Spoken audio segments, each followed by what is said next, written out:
এখানে আমাদের 4000টি ডাস্টবিন বিতরণের অংশ হিসেবে প্রথম দিনে আজকে এখানে সোনাপুর মৌলভীবাজারে এই ডাস্টবিনগুলো বিতরণ হচ্ছে। এই ডাস্টবিন বিতরণ আমরা যে উদ্দেশ্যে ব্যবহার করছি, আমি রামগঞ্জ পৌরবাসীকে অনুরোধ জানাবো এই ডাস্টবিন যাতে যথাযথভাবে ব্যবহার হয়। এখানে এই বাজার যেটি আমরা দেখছি যে বাজারের পিছনে কিন্তু বীরেন্দ্র খাল রয়েছে। এখন যে কোনো বাজারের সামনের দিকে খোলা অংশ থাকে, এখানে ক্রেতারা আসবে, দোকান থেকে তাদের প্রয়োজনীয় জিনিস কিনে নিয়ে যাবে। পিছনের দিকে কিন্তু দরজা জানালা এগুলো আছে প্রতিটা দোকানে। এখন আমরা যদি বাজারে দোকানের যে ময়লাগুলা উৎপন্ন হবে এগুলো যদি আমরা সামনে রেখে দিই ডাস্টবিনে, তাহলে সেই ডাস্টবিনগুলো পৌরসভা তাদের যে গার্বেজ ট্রাক আছে সেই গার্বেজ ট্রাকগুলো দিয়ে কালেক্ট করে তাদের জন্য যে নির্ধারিত ডাম্পিং স্টেশন সেখানে ডাম্প করবে।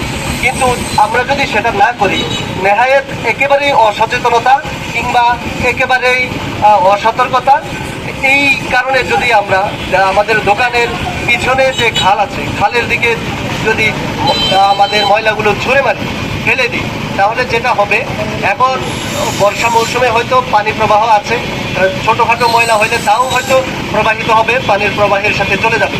কিন্তু শীতকাল কিংবা যেসব সময়ে পানির প্রবাহ কম থাকে, এটা কিন্তু একবারে হতে হতে এমন অবস্থায় যাবে তখন আর পানি প্রবাহ আসলেও এই ময়লাগুলোকে নেওয়া যাবে না, তখন কিন্তু স্থায়ী জলাবদ্ধতা তৈরি হবে। আমরা এই ধরনের শুধু আমাদের নিজেদের ভুলের কারণে, নিজেদের অসচেতনতার কারণে আজকে আমরা পুরো লক্ষ্মীপুরে যে জলাবদ্ধতা দেখেছি, রামগঞ্জেও তাই। বরং রামগঞ্জে আমরা দেখেছি যে চাঁদপুরের ঢাকাতিয়া নদীর পানিও কিন্তু এদিকে এসে আরও অনেক বেশি ক্ষতি হয়েছে। আমরা অন্যান্য উপজেলার থেকেও রামগঞ্জে বেশি ক্ষয়ক্ষতির পরিমাণ দেখেছি। সুতরাং যদি আমরা নিজেরা সচেতন না হই, তাহলে শুধু আইন প্রয়োগ করে সম্ভব হবে না। আপনি এখানে বাজার ব্যবসায়ী সমিতির সম্মানিত নেতৃবৃন্দ যেমন উপস্থিত আছেন, পৌরবাসী সবাই এখানে নিশ্চয়ই আমাদের কথাগুলো শুনবেন। অনুরোধ করব, আমরা আমাদের ময়লা ব্যবস্থাপনাকে একটা আধুনিকভাবে যদি আমরা ব্যবস্থাপনা করতে চাই, তাহলে সবার সহযোগিতা প্রয়োজন। আপনাদের ময়লাগুলো পৌরসভা থেকে সরবরাহকৃত ময়লার বিনে ফেলবেন। এই ময়লার বিন থেকে পৌরসভা তাদের গার্বেজ ট্রাকের মাধ্যমে সংশ্লিষ্ট জায়গায় নিয়ে ডাম্প করবে।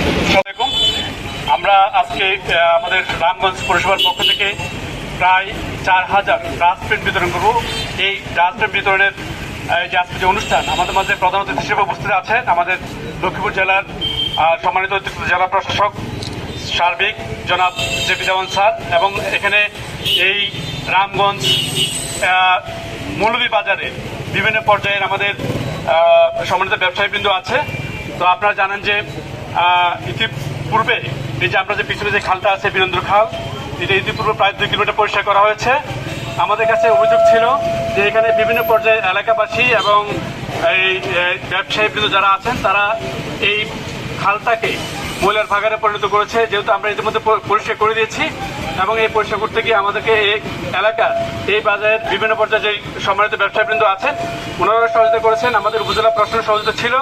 যেহেতু আমরা আজকে ডাস্টবিন দিয়ে যাচ্ছি, আপনাদের কাছে আমাদের অনুরোধ থাকবে যে ময়লাগুলা এই খালের মধ্যে না ফেলে আমাদের এই ডাস্টবিনে ফেলবেন, এবং এই ডাস্টবিনে ফেললে পরবর্তীতে আমাদের যে পৌরসভার যে কর্মচারী যারা আছে বা এটির সাথে যারা কাজ করছে তারা এই ডাস্টবিন এখান থেকে যথাযথ স্থানে নিয়ে যাবে।